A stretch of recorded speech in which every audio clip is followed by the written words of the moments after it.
That's what it is. Still a great team, a great year, but to end like that, it's still 20 years later. Leaves a sour taste in your mouth. Did you have your eye on Ohio State, just kind of knowing if they lose, you could go to the national title game? Of course, yeah. No, it was. You kind of follow that stuff. You hear all. Back then it wasn't as talked about as it is now with the media and social media and all that stuff. So, obviously, there was chatter of it, and we were, watching like, oh, if this happens, we could end up here. And but I think at that point, everyone was just so. We didn't worry about that. It was like, we got to do what we got to do this week to get to the next game, and it was just a selfless team that no one was really too worried about that stuff. It was just week in and week out playing well. How much did it make your job easier with a dual threat quarterback? We haven't seen them much at Iowa, and it just seemed like that gave you guys a dimension that was really tough to beat. Yeah, I mean, looking back now, obviously, having Brad and what he could do with his feet, as far as all the guys we had though too, it was just a well put together team. We gelled very well.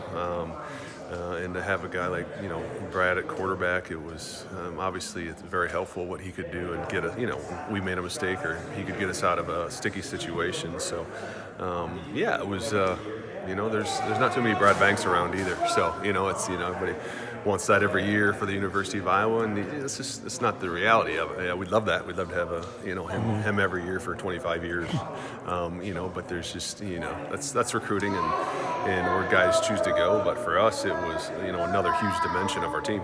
Kirk said that the 2001 season was big for 2002. I remember him after the Alamo Bowl. He stood up and yelled to the fans, "The Hawkeyes are back." He knew if you had good play at quarterback. You guys knew what you had coming in 2002, didn't you? I think so. I did. Everybody asked me too about as far as the success we had, and I think we all just went to work. We didn't realize how good we were till it got late in 2002. Okay. I think it was a bunch of guys as players, and that was just my feeling back then.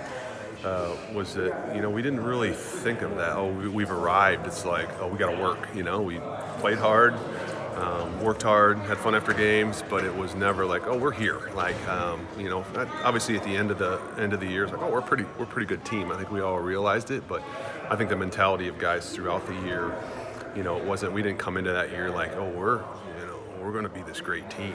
I think it was just the mentality of working, and there was nobody telling, there wasn't social media and fans and everybody telling you how good we were. It just didn't happen back then, right? As far as like, whatever, Twitter and all that stuff that kids are on now and getting feedback from people, how good they are, how bad they are. We didn't have that, which was great for us. We were isolated and we came in here and did our business.